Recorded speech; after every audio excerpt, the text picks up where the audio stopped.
Nas profundezas de um antigo manuscrito profético, um homem exilado de joelhos e em silêncio vê cenas que atravessam os séculos. 4 criaturas emergem de um mar agitado.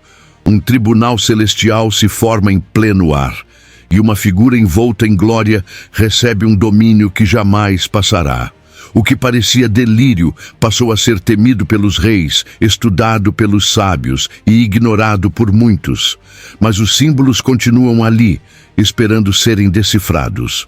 Por trás das metáforas, existe uma linha direta entre a Babilônia do passado e os conflitos do presente. Cada detalhe, cada número, cada visão de Daniel carrega a marca de um roteiro divino, traçado não para confundir, mas para alertar, confortar e revelar. O véu que encobria o entendimento dessas palavras está começando a cair. Há coisas na Bíblia que parecem sussurros do futuro. E quando começamos a entendê-las, é impossível olhar o mundo da mesma forma. Se esse tipo de revelação também te instiga, aproveita para se inscrever no canal. E me conta nos comentários: qual detalhe das visões de Daniel você sempre quis ver explicado com clareza? O livro de Daniel sofre uma notável transformação a partir do capítulo 7, deixando para trás a sequência de relatos históricos que marcaram os primeiros capítulos para mergulhar num terreno profundo de revelações proféticas e simbólicas. Este trecho final, que vai do capítulo 7 ao 12, é uma verdadeira tapeçaria de sonhos, visões e enigmas que por séculos despertaram inquietação e admiração entre estudiosos, crentes e céticos. O profeta, que até então era protagonista de narrativas de sobrevivência e fidelidade, agora assume um papel de intérprete e portador de mensagens que transcendem o seu próprio tempo, projetando-se até o fim dos dias. O pano de fundo dessas visões é um mundo em constante conflito, um cenário de impérios que ascendem e caem, de reinos que perseguem os justos e de intervenções celestiais que rompem o curso da história humana. A linguagem muda radicalmente. As figuras usadas por Daniel evocam temor e reverência. Animais fantásticos, tronos flamejantes, juízos cósmicos e seres celestiais com autoridade eterna. Esse estilo, conhecido como apocalíptico, tem como objetivo não apenas revelar o que está por vir, mas, sobretudo, confortar e fortalecer aqueles que vivem sob opressão. No tempo em que Daniel recebeu essas visões, o povo de Judá ainda sentia o peso do exílio e da dominação estrangeira. O céu parecia silencioso e a justiça divina tardia.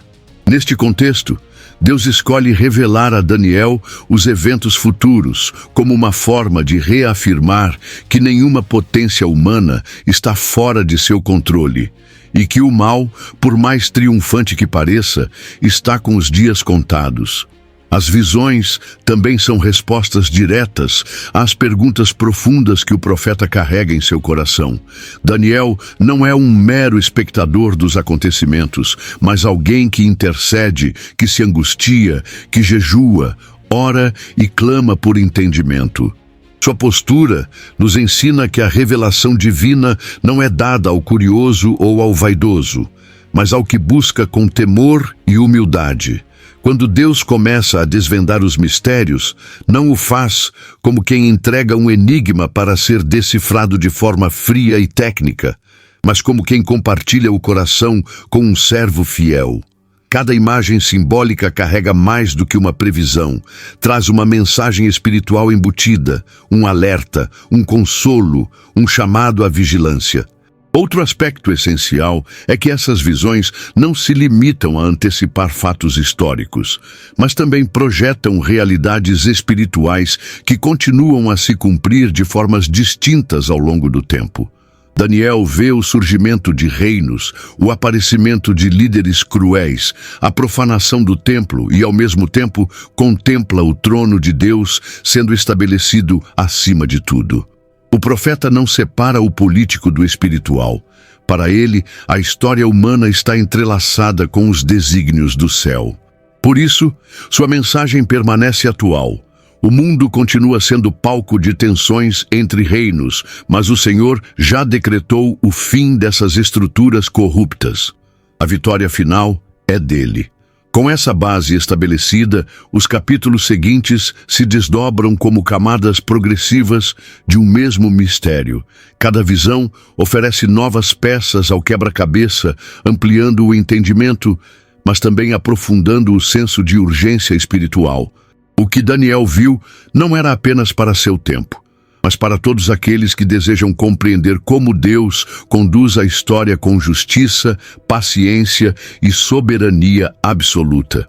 A partir daqui, entramos numa jornada intensa de interpretações, símbolos e intervenções celestiais que transformam nossa maneira de ver o mundo e de esperar o futuro.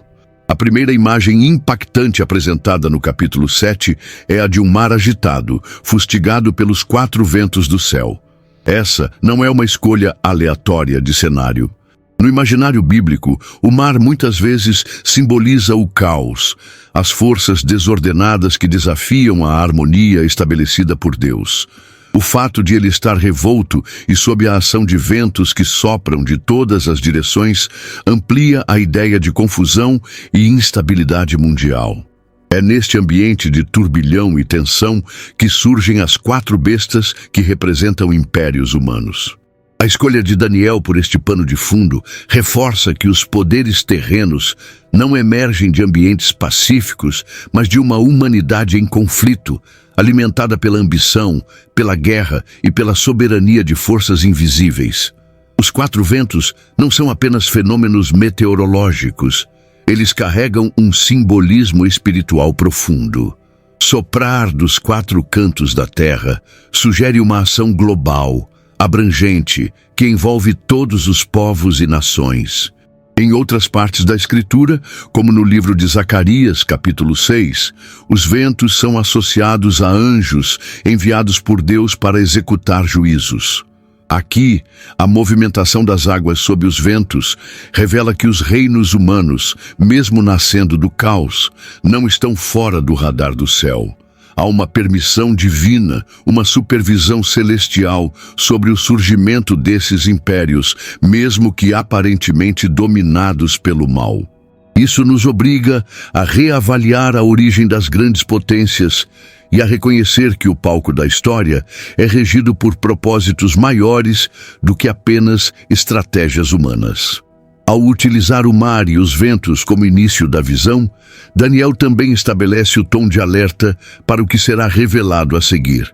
A cena é inquietante, perturbadora. Ela antecipa o tipo de reinos que surgirão: dominadores, violentos, corrompidos. Mas também aponta que, apesar do caos, Deus está prestes a se manifestar. Os leitores atentos percebem que, quanto mais intensa a confusão, mais necessária é a intervenção do céu. A presença dos ventos vindos do alto sugere justamente isso. O céu está agindo, mesmo em meio à desordem da terra. Outro ponto a se destacar é o contraste que será criado ao longo da visão entre este mar agitado e o trono firme de Deus. Enquanto as águas se movem descontroladamente, o trono do Altíssimo permanece estável, flamejante, cheio de glória e justiça. Essa oposição entre o que é passageiro e o que é eterno marca toda a narrativa profética de Daniel. Os impérios surgem e desaparecem como ondas revoltas, mas a autoridade do ancião de dias não sofre abalos. Essa tensão entre o instável e o imutável serve como pano de fundo para todas as revelações que virão em seguida. O uso dessas imagens nos convida a enxergar além do que é visível. As guerras, as disputas de poder, as quedas de governos não são apenas eventos geopolíticos. Elas são partes de um drama espiritual mais profundo. Daniel nos mostra que, enquanto o mundo se debate como um mar revolto, há um vento dos céus soprando com direção e propósito. Entender essa simbologia é essencial para mergulhar nas visões seguintes, com discernimento espiritual e sensibilidade profética. A primeira criatura que emerge das águas turbulentas descritas por Daniel é um leão com asas de águia. A imagem impressiona pela combinação de força, realeza e velocidade. O leão, conhecido como o rei dos animais, já era na antiguidade um símbolo associado ao poder babilônico, especialmente ao reinado de Nabucodonosor. As asas, por sua vez, representam agilidade e domínio expansivo, características que marcam o auge da Babilônia como império. Mas algo acontece nesta figura. As asas são arrancadas, o animal é posto de pé como um homem e recebe um coração humano. Esta transformação não apenas descreve um declínio de poder, mas aponta para uma intervenção divina na estrutura daquele reino. Este episódio remete claramente à experiência pessoal de Nabucodonosor, narrada em Daniel capítulo 4, onde, por causa de sua arrogância, ele é humilhado por Deus e vive como animal por 7 tempos, até reconhecer a soberania do Altíssimo. Quando finalmente se arrepende, sua sanidade lhe é restaurada e com ela seu trono. O leão que se torna como homem é uma representação simbólica desse processo de humilhação e restauração. Ao arrancar as asas, Deus interrompe a altivez e os planos humanos de dominação. Ao dar um coração humano, ele devolve a sensibilidade, a consciência e o reconhecimento da dependência divina. A mensagem por trás dessa visão vai além de uma simples previsão política. Ela revela um princípio espiritual profundo. Deus se opõe aos soberbos, mas concede graça aos que se humilham. Babilônia, com toda a sua glória e brutalidade, teve que dobrar os joelhos diante de um poder maior. Isso nos mostra que nenhum império, por mais grandioso que pareça, está imune à justiça divina. A soberania de Deus se impõe sobre todos os tronos, e sua mão conduz a história mesmo quando parece que os homens estão no controle. Outro detalhe importante é que esta besta é a única das 4 que passa por uma transformação significativa. As demais permanecem em sua forma bestial, cada vez mais assustadora. Este detalhe pode indicar que, apesar da crueldade inicial, houve uma abertura à correção e ao agir de Deus. Nabucodonosor, diferente dos reis que viriam depois, reconheceu o Senhor e deu glória a ele. Isso serve como alerta para líderes e nações. A possibilidade de arrependimento e mudança desde que haja humildade e sensibilidade espiritual. O surgimento dessa besta marca o início de uma linha profética que mostrará o surgimento de outros reinos, cada um mais distanciado da imagem divina. A visão do leão com asas não é apenas uma fotografia do passado, mas um lembrete eterno de que Deus abate os poderosos, levanta os humildes e rege os destinos da humanidade com sabedoria, justiça e misericórdia. A segunda figura que Daniel contempla em sua visão é a de um urso que se levanta mais de um lado do que do outro. Com 3 costelas entre os dentes, ele é instado a devorar muita carne. Esta imagem poderosa é amplamente interpretada como uma representação do Império Medo-Persa, que sucedeu Babilônia como potência dominante. A inclinação de um dos lados sugere um desequilíbrio interno, possivelmente aludindo à preeminência da Pérsia sobre a Média, dentro da aliança que formava aquele império. Embora fossem unidos, a liderança persa com Ciro e posteriormente Dário assumiu o papel de maior influência, consolidando uma hegemonia sobre seus aliados medos. As 3 costelas na boca do urso têm sido compreendidas como os principais territórios conquistados pelo Império: Lídia, Babilônia e Egito.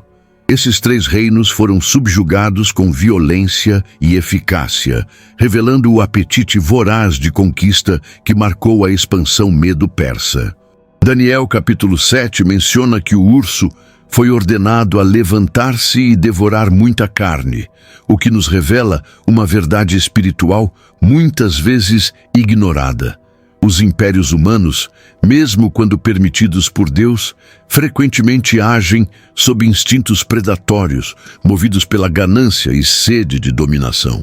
O fato de que a besta age por ordem, foi-lhe dito, indica que, embora brutal, esse poder não é independente. Existe um limite estabelecido pelo Senhor. O simbolismo do urso também nos conduz a refletir sobre o peso e a força bruta, contrastando com a rapidez do leopardo que virá depois. Ao contrário da inteligência estratégica de Babilônia, o domínio medo-persa se destacou mais pela força massiva e pela imposição rígida de suas leis. Foi sob este império que Daniel sobreviveu à cova dos leões, como relatado em Daniel capítulo 6, uma evidência do rigor e da inflexibilidade que caracterizavam seu sistema. Ainda assim, dentro desse regime, Deus operou maravilhas, protegendo os seus e influenciando decisões políticas de forma surpreendente. O urso não tem asas, não salta nem voa. Ele se impõe pela lentidão constante e pela força direta. Isso nos ensina que há diferentes formas de domínio e opressão. Umas velozes e astutas, outras esmagadoras e sistemáticas. A profecia nos convida a reconhecer essas variações na história e discernir como Deus intervém em cada uma delas. O urso é apenas mais uma peça no grande tabuleiro do tempo, e sua aparição nos prepara para a terceira besta, ainda mais impressionante em sua simbologia e alcance. Em seguida, surge no cenário da visão uma criatura singular. Um leopardo com 4 asas de ave e 4 cabeças. A primeira impressão é de agilidade e multiplicidade de direções. Essa besta é frequentemente identificada como o símbolo do Império Grego, fundado por Alexandre, o Grande. A velocidade vertiginosa com que Alexandre conquistou vastos territórios, do Egito à Índia, se alinha perfeitamente à imagem de um leopardo alado. Com apenas 32 anos, o jovem comandante estabeleceu um domínio que deixou o mundo antigo em estado de admiração e temor, como previsto profeticamente em Daniel capítulo 7. As 4 cabeças representam a divisão do império após a morte prematura de Alexandre, que, sem deixar um herdeiro legítimo, viu suas conquistas repartidas entre 4 de seus generais, Cassandro, Lisímaco, Seleuco e Ptolemeu. Essa fragmentação não apenas confirma o caráter profético da visão, como também aponta para a natureza efêmera e vulnerável dos reinos humanos, por mais poderosos que aparentem ser. O leopardo alado, apesar de sua velocidade e força, acaba partilhado, mostrando que nenhum império, por mais formidável, escapa ao desgaste da sucessão e da ambição interna. O número 4, que aparece tanto nas asas quanto nas cabeças, remete à ideia de completude e dispersão. Os generais gregos dividiram os territórios em 4 regiões principais, dando origem a disputas prolongadas que acabariam afetando diretamente o povo de Deus, como se verá mais adiante. A multiplicidade de cabeças também representa a complexidade e a instabilidade do sistema que se seguiu ao domínio unificado de Alexandre. Cada cabeça tinha sua própria visão de poder e estratégias políticas, o que resultou em alianças frágeis, traições e guerras intermináveis. É interessante observar que, apesar de sua ferocidade, o leopardo recebe domínio. Isso indica que, em última instância, o poder humano é concedido e não adquirido apenas pela força.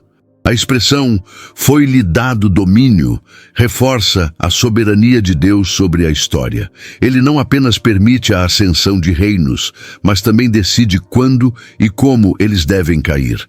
A conquista grega, embora marcada pela idolatria e pela opressão, também teve impactos significativos na preparação cultural do mundo para a vinda do Messias, o que revela a forma como Deus pode usar até mesmo estruturas corrompidas para cumprir seus propósitos. A aparição dessa besta nos prepara para um salto ainda mais intenso na narrativa.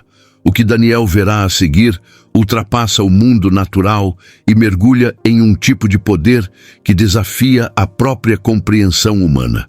Se até aqui os reinos eram representações de força animal e ambição, o próximo símbolo revelará um poder mais sombrio, violento e espiritualmente perigoso. Daniel fica profundamente perturbado ao ver a quarta besta. Diferente das anteriores, esta criatura não se assemelha a nenhum animal conhecido. Ela é terrível, espantosa e extremamente forte. Possui dentes de ferro, devora e esmaga tudo o que encontra, e o que não consome pisa aos pés. Com 10 chifres em sua cabeça, essa figura representa um poder global, cruel e arrogante, cuja maldade ultrapassa as demais bestas já vistas. É quase como se Daniel não encontrasse palavras humanas para descrever o que contemplava.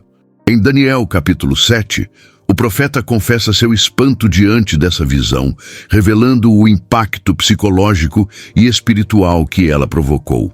A maioria dos estudiosos concorda que essa besta aponta para o Império Romano, o mais abrangente e duradouro entre os impérios antigos. O ferro dos dentes remete ao quarto metal da estátua do sonho de Nabucodonosor, em Daniel capítulo 2, indicando continuidade entre as visões. Roma não apenas conquistava, ela dominava pela força, pela imposição de leis, pela engenharia do medo. Seus exércitos destruíam sem piedade, seus líderes acumulavam poder absoluto e seus métodos eram friamente calculados. Sob esse sistema, surgiu o cenário histórico em que Jesus foi crucificado e em que os cristãos foram perseguidos de forma brutal. Os 10 chifres desta besta representam reinos ou reis que surgem do mesmo sistema, como uma espécie de extensão ou ramificação do poder original. Porém, a visão se torna ainda mais inquietante quando Daniel vê nascer, entre os 10, um chifre pequeno que tinha olhos como de homem e uma boca que falava com arrogância. Este detalhe revela que a opressão deixaria de ser apenas militar ou política e assumiria um caráter ideológico e espiritual. A fala do chifre pequeno era contra o Altíssimo e sua ação não se limitava ao campo físico. Ele pretendia mudar tempos e leis sagradas, o que revela uma tentativa de usurpar prerrogativas divinas. Esse chifre pequeno tem sido objeto de inúmeras interpretações ao longo dos séculos. Alguns o associam a figuras históricas como imperadores romanos, outros veem nele um símbolo do anticristo escatológico, enquanto há ainda quem o relacione a sistemas religiosos que se afastaram da verdade. O importante é notar que ele persegue os santos do Altíssimo, como registrado em Daniel capítulo 7, e parece prevalecer por um tempo determinado. Isso nos mostra que, mesmo diante de poderes blasfemos e autoritários, Deus estabelece limites precisos para sua atuação. O tempo, os tempos e metade de um tempo indicam que a permissão para o mal agir é sempre temporária. Este capítulo da visão abre um portal para o conflito espiritual mais intenso da narrativa. Já não estamos mais apenas observando a sucessão de impérios, agora mergulhamos no coração da batalha entre o sagrado e o profano. O chifre pequeno representa um tipo de poder que ultrapassa a opressão física e passa a influenciar consciências, deturpar verdades e atacar diretamente os princípios do reino de Deus. Contra esse poder, Deus prepara um juízo celestial, que será o divisor de águas em toda a história humana. Diante da opressão provocada pela quarta besta e pelo chifre arrogante que falava contra Deus, Daniel tem sua atenção desviada para uma cena completamente distinta. Um tribunal celestial é estabelecido. Ele vê tronos sendo colocados e um personagem majestoso chamado de Ancião de Dias se assenta. Sua vestimenta é branca como a neve e os cabelos da cabeça puros como lã.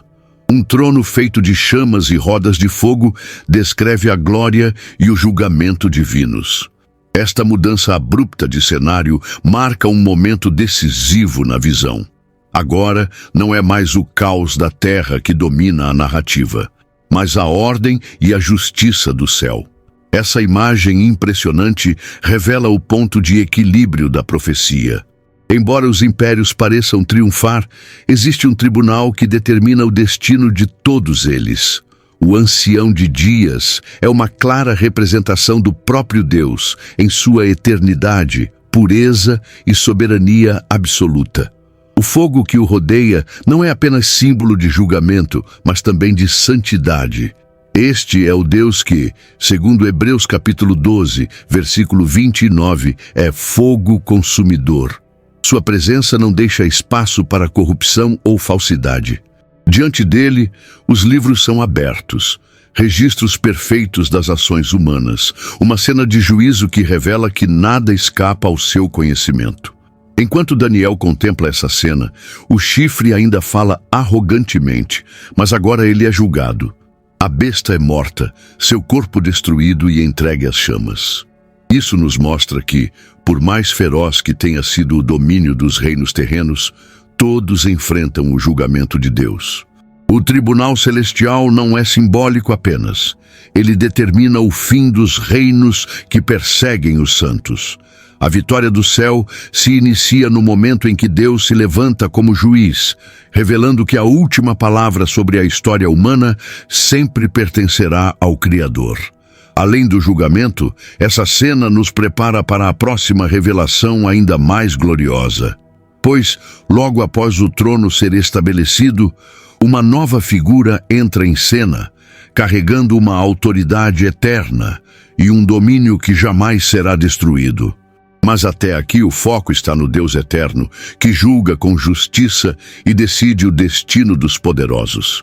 Daniel capítulo 7, versículo 10, descreve que milhares e milhares o serviam e milhões assistiam diante dele. Essa multidão celestial reforça a magnitude desse momento. Não é apenas o fim de um império, é a proclamação da supremacia divina diante de toda a criação. O contraste entre a violência da besta e a majestade serena do ancião de dias nos revela uma verdade profunda. Enquanto os reinos terrenos se impõem com força e medo, o reino de Deus se estabelece com justiça e glória.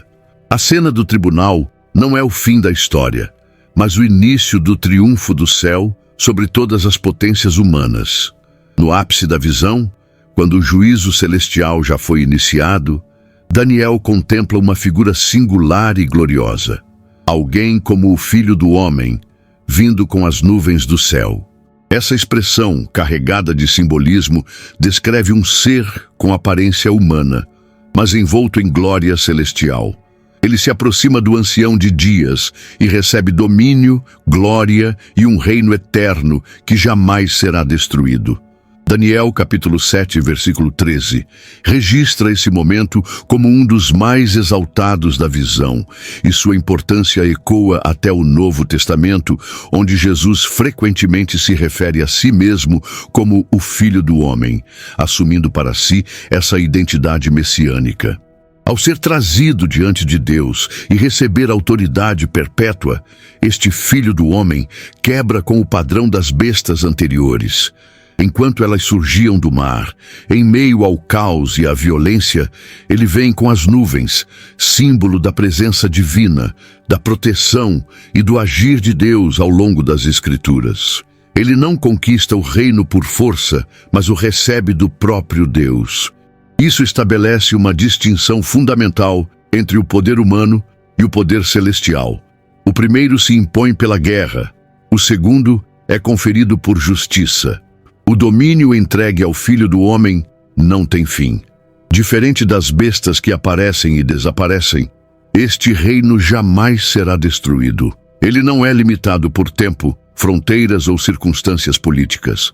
Sua autoridade é espiritual, eterna e inclui todos os povos, nações e línguas. O próprio Daniel observa que todos o servem, o que indica que este reino será universal, estabelecido sobre fundamentos de verdade, misericórdia e santidade. Essa é a grande virada da visão. Depois de uma sequência de reinos animalescos e impiedosos, finalmente surge o verdadeiro rei, que traz restauração e justiça. A presença dessa figura também responde a uma angústia profunda do coração humano. Haverá justiça? Haverá redenção? A resposta está na pessoa do Filho do Homem. Ele representa a culminação do plano divino, a restauração do que foi corrompido e a instalação de um reino que reflete o caráter do próprio Deus. Ao contrário dos reinos anteriores, este não será abalado por revoltas, traições ou decadência. Ele será estável, puro e eterno. O impacto dessa imagem é tão forte que ela se torna o ponto de esperança para gerações futuras. Quando Jesus, séculos depois, se identifica como o Filho do Homem, ele está dizendo que o reino eterno chegou com ele. O que Daniel viu em visão, os discípulos testemunharam em carne. E o que eles viram, hoje podemos crer, aguardando o dia em que todo olho o verá vindo com as nuvens, exatamente como Daniel profetizou. Diante de tanta complexidade e símbolos intensos, Daniel fica profundamente inquieto. Ele não compreende totalmente o que está vendo e sua alma é tomada por perturbação. É neste momento que um ser celestial se aproxima para explicar o significado das visões. Em Daniel, capítulo 7, versículo 16, ele pede a interpretação das coisas, e um anjo responde com clareza que as 4 bestas são 4 reis que se levantarão na terra. Esta explicação direta mostra que Deus não deseja manter seu povo na ignorância. Ele se revela àqueles que o buscam com sinceridade. A interpretação angelical é mais do que uma tradução simbólica. Ela reafirma que a história está sendo conduzida por um plano divino. O anjo informa que, ao fim, os santos do Altíssimo receberão o reino e o possuirão para sempre. Esta informação muda completamente a perspectiva da narrativa. Até aqui, os santos pareciam ser meras vítimas das bestas. Agora, descobre-se que são herdeiros do reino eterno. A lógica do céu é diferente da lógica da terra. Os perseguidos se tornam governantes, os humilhados são exaltados, os esquecidos herdam a eternidade. Daniel, porém, ainda está intrigado com a 4ª besta e especialmente com o chifre pequeno. Ele quer saber mais, o que demonstra sua postura investigativa, espiritual e profética. O anjo então revela que este chifre fará guerra contra os santos, prevalecerá por um tempo, mas será julgado e destruído. A revelação não nega o sofrimento, mas o coloca dentro de um limite estabelecido por Deus. Há perseguição, mas há também fim. Há dor, mas há vitória assegurada. Isso conforta os fiéis de todas as eras, que enfrentam tribulações, mas sabem que não são eternas. Outro detalhe importante da explicação é o reforço de que o reino será entregue ao povo dos santos do Altíssimo. Isso reforça que a restauração final não é apenas espiritual, mas também governamental. Deus não apenas salvará os seus, Ele lhes dará participação ativa em seu reino.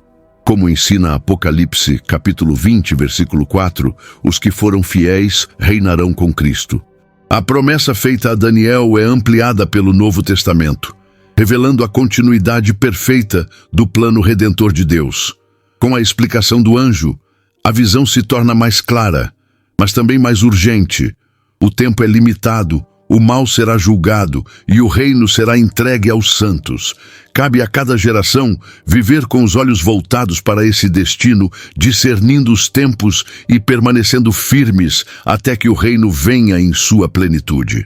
Entre os elementos mais misteriosos da visão de Daniel, capítulo 7, está a menção ao período de tempo durante o qual o chifre pequeno iria oprimir os santos. 1 tempo, 2 tempos e metade de um tempo. Essa expressão, repetida mais tarde no livro de Apocalipse, é interpretada por muitos estudiosos como 1260 dias, ou seja, 3 anos e meio proféticos. Embora existam diferentes abordagens quanto ao significado literal ou simbólico dessa contagem, o foco principal da profecia está na limitação do poder opressor. Deus, em sua justiça, não apenas observa o sofrimento dos santos, mas define um tempo específico para que isso ocorra. Nada escapa ao seu controle, nem mesmo os períodos de provação. Esse tempo parcial, nem 4 anos completos, mas 3 anos e meio, transmite a ideia de algo interrompido, incompleto, que não alcança a plenitude. Isso nos lembra que o mal, por mais devastador que pareça, nunca terá domínio total. Ele é sempre contido pela mão de Deus. A duração exata pode ser objeto de debates escatológicos, mas a lição espiritual é inegável. Há um limite imposto pelo céu, e nenhuma força contrária pode ultrapassá-lo. Isso nos consola e desafia ao mesmo tempo, pois nos convida à perseverança enquanto aguardamos a justiça final. Durante esse período profético, o chifre pequeno fala com arrogância, muda tempos e leis e persegue aqueles que são fiéis ao Senhor. Trata-se de uma guerra espiritual que transcende perseguições físicas. É um ataque direto contra a adoração verdadeira, contra o calendário divino e contra os princípios eternos. Daniel, capítulo 7, versículo 25, menciona que este poder pretendia alterar até os tempos determinados por Deus, o que representa uma tentativa de usurpar a autoridade divina e redefinir o que é sagrado. No entanto, o texto afirma que o juízo virá e o domínio será tirado dele. Esse movimento revela a firmeza da justiça divina, que não apenas limita, mas também extingue o mal no tempo estabelecido.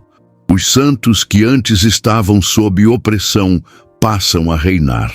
Esse contraste nos lembra do princípio já revelado por Jesus em Mateus, capítulo 24. Aquele que perseverar até o fim será salvo. Há um fim para a aflição e há uma herança prometida para os que não se curvam.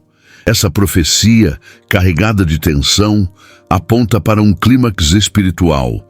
Os últimos dias serão marcados por conflitos intensos, mas também por manifestações extraordinárias do reino de Deus. O tempo de sofrimento não define o destino dos santos, apenas reforça o triunfo da fidelidade e da esperança. No capítulo 8, Daniel recebe uma nova visão que aprofunda e detalha aspectos do conflito entre reinos. Desta vez, envolvendo 2 animais, um carneiro e um bode. O carneiro tinha 2 chifres, sendo um maior que o outro, e dominava para o oeste, norte e sul. Já o bode vinha do ocidente com velocidade espantosa, sem sequer tocar o chão, e possuía um grande chifre entre os olhos. Esses símbolos representam, de forma precisa e antecipada, o Império Medo-Persa, o carneiro, e o Império Grego, o bode, respectivamente. Essa identificação é confirmada pelo próprio anjo Gabriel, que interpreta a visão para Daniel, como descrito em Daniel, capítulo 8, versículos 20 e 21. A riqueza de detalhes nessa visão é impressionante. O carneiro, com seus 2 chifres desiguais, representa novamente a dualidade entre Média e Pérsia, com a supremacia persa se tornando evidente. Sua conquista em várias direções mostra o avanço expansivo do império, mas também sua limitação. Ele domina por um tempo, até que aparece o bode, símbolo da Grécia, com um único chifre imponente que simboliza Alexandre, o Grande. A rapidez com que o bode ataca o carneiro remete à velocidade das campanhas militares de Alexandre, que conquistou vastas regiões em poucos anos. Porém, algo inesperado acontece. No auge de sua força, o grande chifre do bode é quebrado, e no lugar dele surgem 4 chifres menores. Isso simboliza a morte prematura de Alexandre e a subsequente divisão de seu império entre 4 generais. É notável como a visão antecipa eventos históricos com tamanha exatidão, confirmando a natureza profética e sobrenatural do livro de Daniel. Mas a narrativa não termina com a divisão. De um desses 4 chifres surge um chifre pequeno, símbolo de um poder tirânico que se levantaria com fúria contra o povo de Deus. Essa nova figura, distinta do chifre pequeno do capítulo 7, aponta para uma perseguição mais localizada e intensa, que atinge diretamente o templo e o culto ao Senhor. Esse personagem tem sido associado a figuras históricas como Antíoco Epifânio, que profanou o templo em Jerusalém e tentou erradicar as práticas judaicas. A atuação desse chifre revela uma dimensão espiritual do conflito.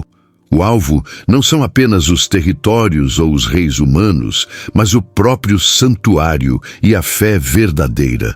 A visão do carneiro e do bode amplia a compreensão de Daniel e a nossa também. Ela mostra que por trás de cada movimento político e militar há uma batalha espiritual em curso. E mais importante, Deus conhece o fim desde o princípio. Ele revela os eventos futuros, não para alimentar a curiosidade, mas para fortalecer a fé e preparar o coração dos justos para os tempos de crise. A figura do chifre pequeno que emerge de um dos 4 ventos no capítulo 8 é uma das mais perturbadoras de toda a profecia. Ele cresce em direção ao sul, ao oriente e à terra gloriosa, símbolo de Israel, e se exalta até o exército celestial, lançando por terra estrelas e até o lugar do santuário. O texto afirma que ele tiraria o sacrifício diário, profanaria o templo e pisaria a verdade. Daniel, capítulo 8, versículos 9 ao 12, descreve a extensão de sua influência e arrogância. Muitos estudiosos veem nesta figura uma representação profética de Antíoco IV Epifânio, um rei seleucida, que reinou no 2º século a.C. e perseguiu violentamente o povo judeu. Antíoco não foi apenas um conquistador militar. Ele tentou apagar a identidade espiritual de Israel. Ordenou a cessação dos sacrifícios no templo, profanou o altar com ofertas pagãs e proibiu a guarda do sábado, a leitura da Torá e a circuncisão. Seu objetivo era erradicar o culto ao Deus de Israel e impor a cultura e religião helênicas. Sua fúria não era apenas contra um povo, mas contra o Deus desse povo. Isso torna sua figura um arquétipo de todo poder que se levanta para desafiar o sagrado. A profecia, ao revelar essa figura, nos ensina que a verdadeira guerra espiritual muitas vezes se manifesta por meio de governos e leis que atacam a fé. O impressionante é que Daniel viu tudo isso séculos antes de acontecer. E mais, a visão revela que esse poder prosperaria até que se cumprissem os tempos determinados.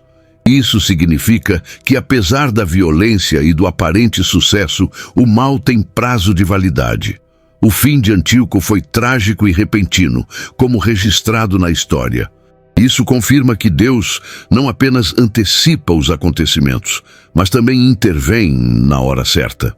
O tempo de aflição nunca é eterno, mesmo quando parece insuportável. Essa figura também serve de ponte entre o passado e o futuro. Muitos estudiosos entendem que Antíoco é uma prévia, uma sombra de um poder escatológico maior que se levantará nos últimos dias contra tudo o que é santo. A arrogância do chifre pequeno, sua blasfêmia e perseguição apontam para a atuação do anticristo descrito em 2 Tessalonicenses capítulo 2. Isso nos ensina que a história é cíclica e que os padrões de opressão espiritual se repetem, mas também reafirma que no tempo certo Deus intervirá com poder. Ao refletirmos sobre essa figura, somos convidados a vigiar. Nem toda perseguição vem com espadas e soldados.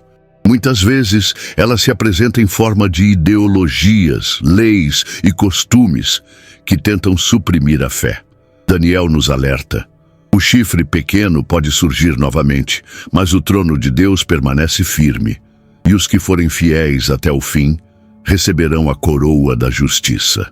Após a chocante visão do chifre pequeno que profana o santuário, Daniel ouve uma pergunta crucial. Até quando durará a visão do sacrifício diário e da transgressão assoladora? A resposta, dada por um ser celestial, foi: até 2.300 tardes e manhãs. Então, o santuário será purificado. Daniel, capítulo 8, versículo 14.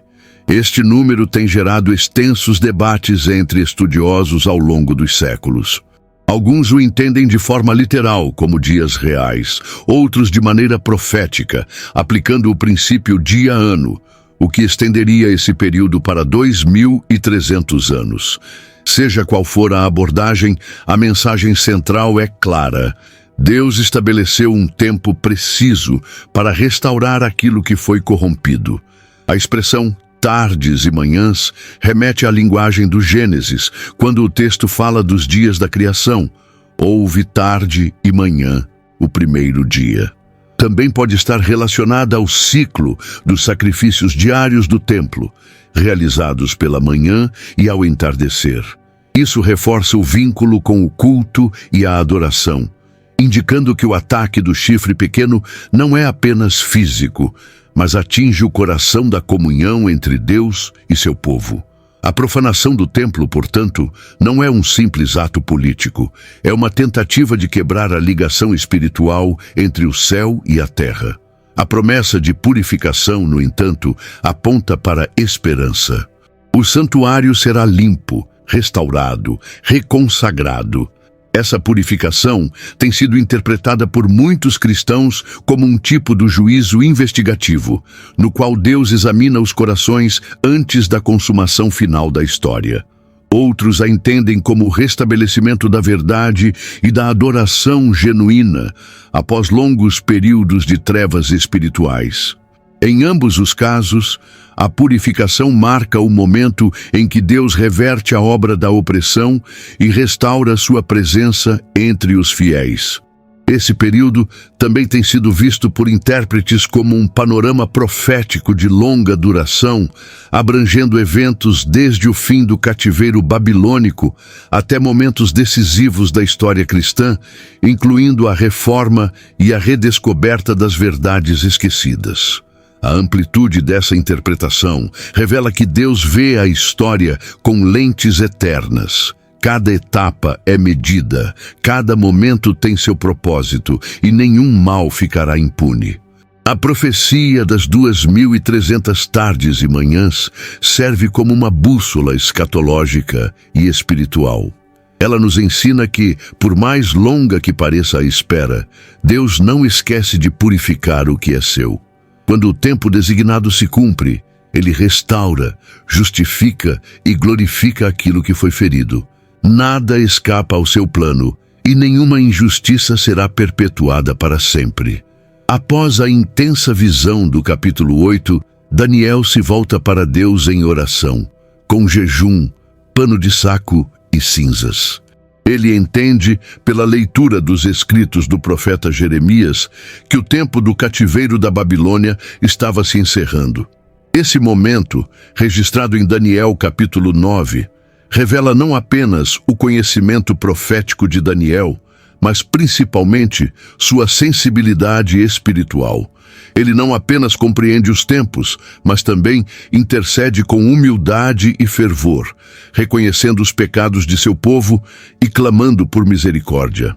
A oração de Daniel é um dos mais belos exemplos de intercessão na Bíblia. Ele não se exime da culpa, mas diz: pecamos, cometemos iniquidades, procedemos impiamente. Essa postura revela um coração quebrantado, que compreende a justiça de Deus e, ao mesmo tempo, se agarra à sua misericórdia. Daniel entende que o arrependimento não é apenas individual, mas também coletivo, e que a restauração nacional depende de um retorno sincero ao Senhor. É nesse clima de contrição que o anjo Gabriel é enviado com uma resposta imediata, ainda enquanto Daniel orava. A rapidez da resposta celestial demonstra que Deus ouve atentamente as orações feitas com sinceridade. Gabriel o chama de muito amado e revela uma das profecias mais extraordinárias das Escrituras: as 70 semanas. Essa resposta não trata apenas do fim do exílio físico, mas aponta para um plano muito maior de redenção. A oração de Daniel, voltada para a restauração de Jerusalém, é respondida com uma revelação sobre o Messias, o fim do pecado e a justiça eterna. O que aprendemos com esse momento é que as revelações mais profundas são concedidas a corações quebrantados. Daniel não buscava glória, não estava interessado em decifrar mistérios por vaidade. Seu coração ardia pela vontade de Deus e pela restauração do povo. Essa disposição abriu as portas para que o céu compartilhasse segredos divinos com ele. A oração se torna, assim, o canal por onde a profecia desce e a visão se torna clara. Esse episódio nos desafia a reavaliar nossa própria vida de oração. Será que oramos com a mesma intensidade e sinceridade? Buscamos respostas divinas apenas por curiosidade ou por zelo pela verdade? Daniel nos mostra que o caminho para compreender os planos de Deus passa por joelhos dobrados, lábios em arrependimento e um coração sedento pela glória do Senhor. É nesse solo fértil que Deus planta suas maiores revelações. A resposta de Deus à oração de Daniel é uma das mais significativas de toda a Bíblia, a profecia das 70 semanas. Registrada em Daniel capítulo 9, versículos 24 ao 27, ela descreve um período profético que se tornaria o eixo central da escatologia bíblica. O anjo Gabriel revela que 70 semanas estão determinadas sobre o povo de Israel e sobre a cidade santa, para cessar a transgressão, dar fim aos pecados, expiar a iniquidade, trazer justiça eterna, selar a visão e a profecia e ungir o Santo dos Santos. Trata-se de um pacote completo do plano redentor de Deus. O termo semanas, neste contexto, é entendido como semanas de anos, ou seja, cada semana representa 7 anos. Assim, 70 semanas equivalem a 490 anos. Esse período é dividido em 3 partes: 7 semanas, 49 anos, 62 semanas, 434 anos, e por fim, uma última semana, 7 anos. A contagem começa com o decreto para restaurar Jerusalém, que muitos identificam com a ordem dada por Artaxerxes em 457 a.C., conforme registrado em Esdras, capítulo 7. Ao final das 69 semanas, as 7 mais 62, surgiria o ungido, uma clara referência ao Messias. Essa profecia aponta com precisão impressionante para o ministério de Jesus, seu batismo e sua rejeição. No meio da última semana, o ungido seria cortado, expressão que alude à sua crucificação. Ele faria firme aliança com muitos e cessaria o sacrifício e a oferta de manjares, o que é entendido por muitos como o cumprimento do sacrifício definitivo na cruz, encerrando a necessidade do ritual levítico. A última semana, portanto, é o clímax da profecia. Nela vemos a confirmação do pacto, a interrupção dos sacrifícios e o juízo sobre o que profana. É um período de decisão, de revelação e de confronto entre a verdade e a rebelião. Essa estrutura profética nos revela a precisão do plano de Deus. Não há improviso na redenção. Cada evento foi cronometrado com exatidão, cada etapa planejada desde antes da fundação do mundo. Essa profecia também serve como âncora para a fé. Ela mostra que Jesus não surgiu de forma aleatória na história, mas no tempo determinado por Deus. Ele é o cumprimento perfeito da promessa, o centro da profecia, o Filho que traria justiça eterna. Com isso, Daniel não apenas recebeu uma resposta à sua oração, mas foi colocado diante do maior mistério da história: a encarnação do Verbo e o resgate da humanidade. O capítulo 10 de Daniel abre uma nova fase nas visões do profeta, marcada por uma forte carga espiritual e emocional. Daniel está jejuando há 3 semanas, entristecido e buscando respostas. É nesse contexto de fragilidade física e humildade espiritual que uma revelação celestial extraordinária ocorre. Um ser glorioso, vestido de linho e com aparência semelhante a uma joia preciosa, aparece às margens do rio Tigre. Sua descrição, em Daniel capítulo 10, versículos 5 e 6, causa temor. Voz como de multidão, olhos como tochas de fogo e corpo como berilo. A glória da manifestação é tão intensa que os homens que estavam com Daniel fogem, e ele cai prostrado, sem forças. Essa aparição marca uma transição significativa na narrativa. A guerra espiritual passa a ser explicitada. O anjo, que se manifesta em seguida, revela que fora enviado desde o primeiro dia em que Daniel começou a orar, mas foi impedido por 21 dias pelo príncipe do reino da Pérsia. Isso nos revela que há batalhas acontecendo no mundo invisível que influenciam os acontecimentos terrenos. A realidade espiritual é dinâmica e nem sempre o silêncio de Deus significa ausência ou indiferença. Em Daniel, capítulo 10, versículo 13, o anjo afirma que Miguel, um dos príncipes maiores, veio em seu auxílio, uma referência direta ao arcanjo que protege o povo de Deus. O atraso na resposta não foi falha divina, mas sim parte de um conflito cósmico. Isso ensina que as orações dos santos têm peso real na guerra espiritual. Daniel não via os céus, mas sua intercessão sustentava uma luta que definiria revelações futuras. Sua persistência abriu caminho para que as profecias dos capítulos seguintes fossem liberadas. Essa dimensão espiritual desafia nossa compreensão limitada. Há príncipes espirituais que influenciam reinos. Há resistências demoníacas que tentam atrasar os planos divinos, e há anjos que lutam para cumprir a vontade de Deus na terra. A postura de Daniel também é modelo para quem busca compreender os caminhos de Deus. Ele não recebe essas visões com orgulho ou vaidade. Pelo contrário, quando o anjo toca nele para fortalecê-lo, Daniel treme, reconhecendo sua fraqueza. Isso revela que as maiores revelações são dadas àqueles que sabem que não merecem nada. O céu compartilha segredos com os humildes, com os que não desistem mesmo quando não veem resultados imediatos. Com esta preparação espiritual, Daniel está pronto para receber a sequência mais detalhada e extensa de profecias que abrangem guerras, reis, perseguições e a consumação de todas as coisas.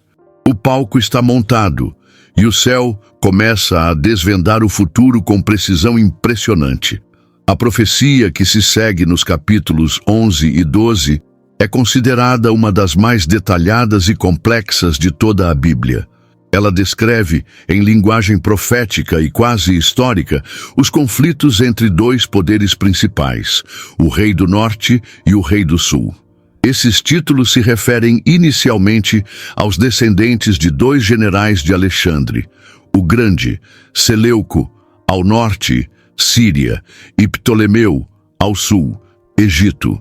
A narrativa acompanha os embates, alianças, traições e conquistas entre esses reinos por vários séculos, afetando diretamente a Terra Gloriosa, expressão usada para designar Israel.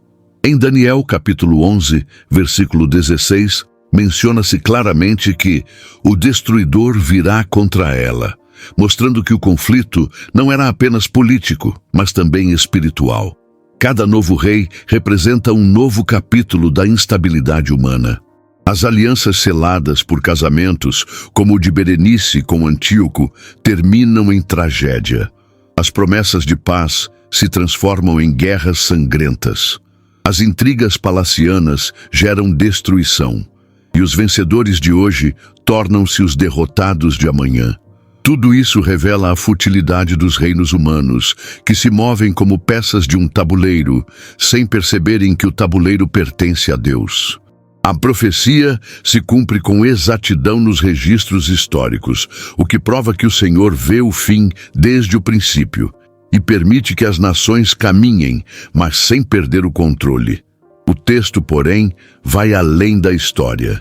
Ele se aprofunda num personagem específico, um rei do norte que se exalta contra tudo o que é divino. Ele profana o templo, remove os sacrifícios e persegue os fiéis.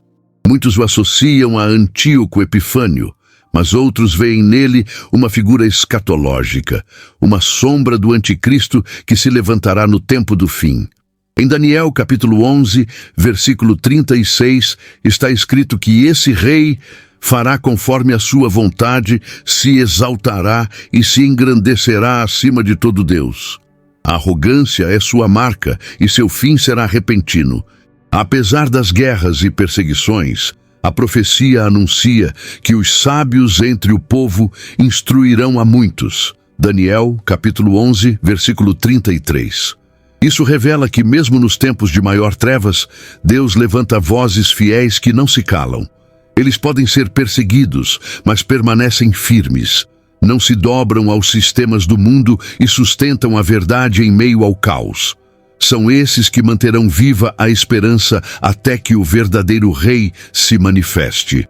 O capítulo 12 de Daniel encerra o livro com um clímax poderoso e esperançoso. A cena começa com a menção de Miguel, o grande príncipe que se levanta em defesa do povo de Deus. O texto declara que haverá um tempo de angústia como nunca houve desde que há nação. Mas ao mesmo tempo, afirma que naquele tempo teu povo será salvo, todo aquele que for achado inscrito no livro. Daniel, capítulo 12, versículo 1. Essa é a declaração final da soberania divina. No meio da tribulação, Deus conhece os seus e os livrará. Pela primeira vez no Antigo Testamento, aparece de forma tão clara a doutrina da ressurreição. Muitos dos que dormem no pó da terra ressuscitarão, uns para a vida eterna e outros para a vergonha e desprezo eterno. Versículo 2. Essa revelação amplia o horizonte da fé, mostrando que a justiça divina não se limita à vida presente.